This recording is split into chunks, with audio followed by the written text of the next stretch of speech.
Okay. Yes. Of course, I'm stuck though. I looked at Kugel. Was that it? What was it? Kugel? Coggle? Coggle. Yes. And it looks really neat. And I thought about how I could incorporate that into the final project. But I don't know if I'm going to do that. I keep going back and forth on it because I think it's a neat thing. And it's one of those situations where I'm like, well, it's neat, but do I really need to use it in this Uh-huh. instance? But I think I'm going to, I don't know. I keep thinking about how I'm going to do it, but I'm really excited.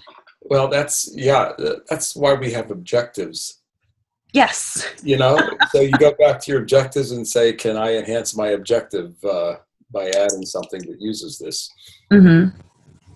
So I'm on the fence about it. Honestly, I probably don't need to use it. I left it wide open enough where I could use pretty much whatever I wanted.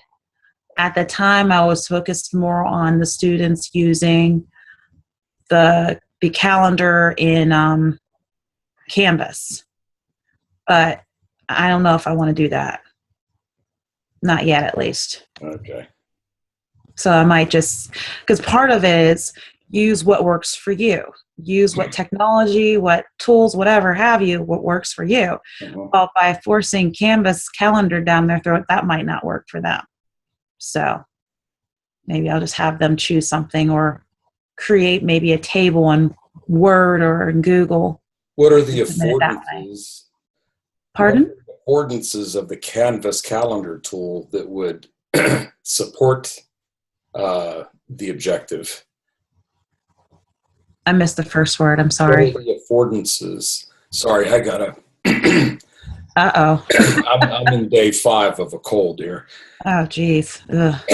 What are the affordances of the calendar tool, the Canvas calendar tool that would support the objective? Well,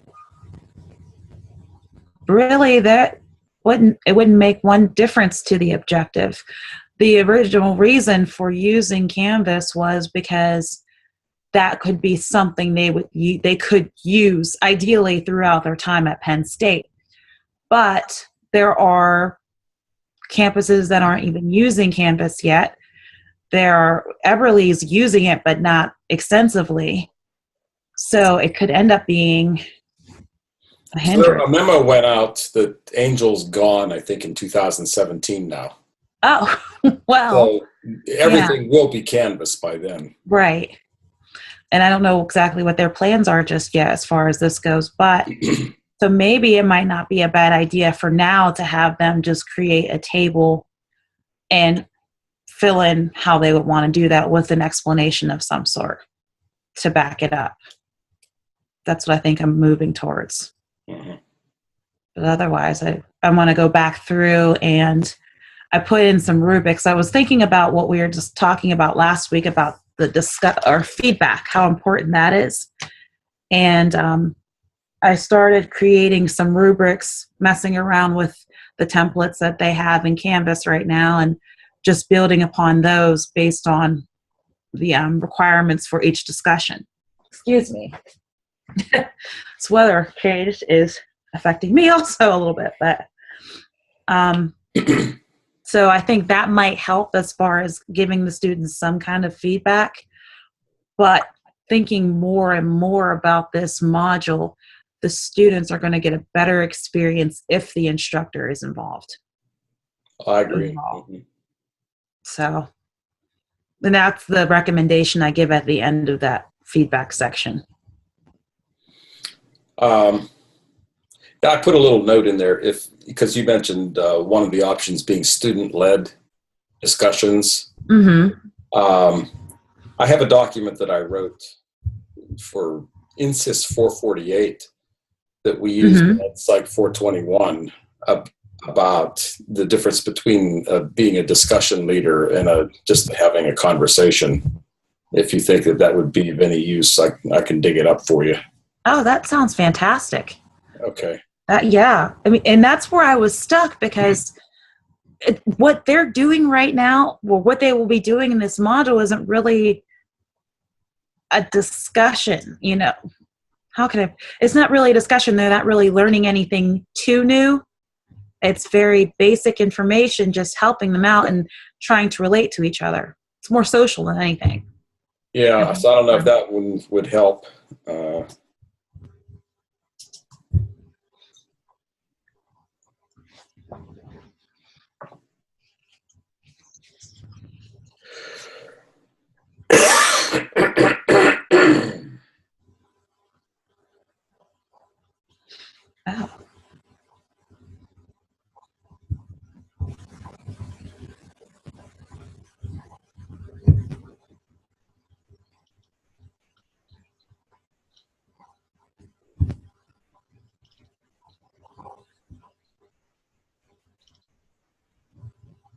Okay, I'll wait till we're offline. It's not coming right out in a search, but I know I've got it somewhere.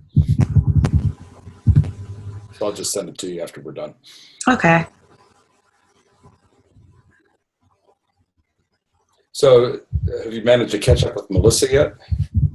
No, not yet. I think once I've finished, or at least finished the first, this makes sense, completed the first finished draft, I think then I'm going to contact her to have her look at it and give feedback and then make adjustments and back and forth and answer, hopefully have her answer some questions for me if I have any additional. But other than that, I mean, I haven't communicated with her. Okay. As of late. Time, how's it coming? Your time in there? Time is coming together. I'm thinking devil's advocate here. What happens if I get to the point where I don't have all the hours completed? I can just defer your grade and finish up in January. Okay. Because I have a feeling that I will finish, but we're getting into the holiday season and everything, and I'm like, what happens if I don't? So, okay. Because, I mean, the nature of your work is kind of open-ended. Right. So I have no issue with just, delaying the grade until January till you're able to get it all done. Okay, great. I think that's all where I am right now, is just wrapping my brain around the final project, finishing up and touching up on some of the rubrics in there. Because I don't really like rubrics personally. I'm not a fan because you have to break everything down to, you have to be very specific as to how you want it. But I think it fits the purpose of the discussions, just because, well, yeah, Susie, she responded and she posted, but is it necessarily what you would consider proper quality response? Confession, yes. I'm no good at writing them. I'm better at writing them after the fact. Mm-hmm. Because I know what I have a sense of what I want to see in student answers, but I have a lot of trouble. I'm not the kind of a detail person that kind of sees things in the detail that I can write all the rubric elements in advance. Right. And so I have to look at stuff and make a decision. I evaluate it and say yes or no, and then I can write a rubric based off of how I evaluated those things. That works much better for me. Sometimes I think the people that are able to write the rubrics first shot out, the rubrics tend to be too limited because it's one view of what students can do in advance, and it isn't necessarily the only view. So, I mean, there's advantages to both. I mean, if you have the rubric in advance, that's good for the students to know. Right. But if you don't end up writing the rubric till maybe the third time you don't have the rubric until the third time you teach the course, I think maybe the rubric will actually be much better. I agree, because I honestly I can't think that, for just like you said, it's very limited. Mm-hmm. And with these rubrics, I tried to be a little more open-ended, just dealing with the basics like response length, did they fulfill those requirements? Grammar, spelling, just sticking with the bare bones, because at this point, Melissa did say it was going to be pass fail more than likely. So we don't want to get too specific on things, but as long as they fulfilled the criteria put out there, then it should be sufficient. So part of it too is, what's the objective for the rubric? Is it to promote a certain level of participation? Yes. With the assumption that if they participate, then there hopefully will be learning, versus actually evaluating the learning. And again, the type of learning that you're designing for is structured. Mm-hmm. So it's kind of a squishy area. Mm-hmm. Exactly. So yeah, that's a very technical term, squishy area. And it's very appropriate, though. It is, because I came out with the intention of the rubrics would be, the students would be able to see them, as well as the instructor, and the instructor would have the option of using them as guidance. Basically, kind of a lazy tool for them. I don't have to think too hard about the whole grading or looking it over aspect of it. So here it is, Mm-hmm. But here's the thing with the rubrics in Canvas, you have to assign points. Okay, so it's tied into the grade book then. Right. So I'm thinking, well, this might be more work than it's worth, because if it's a pass-fail, that's only if it's a pass-fail. If it's not a pass-fail course, then it's not a big deal too much. But if it's pass-fail, why are you assigning points? Why are you taking away points? It doesn't make any sense. So, I don't know.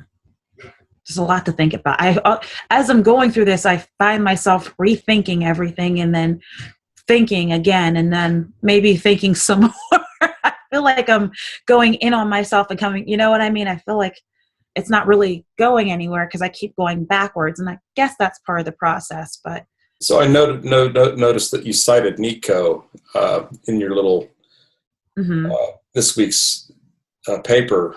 Do you find that it's helpful to go back to NEETCO and look at some of that stuff?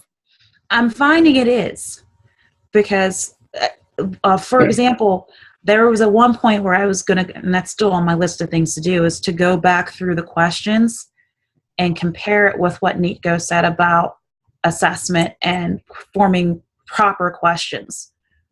Because once again, I was full of ideas, and I think some of them might be over the top a little bit. And if I can make it more about the learning, as opposed to, I have this brilliant idea, I'm going to do it, and we'll see what happens, there might be questions that I end up throwing out or just changing. So, yes. Okay. To answer your question. Okay. I don't think I have anything else either then. You touch base next Monday? Yes, okay. Absolutely. I think that's good for me too. Okay. So I'll hunt up that. It's a discussion.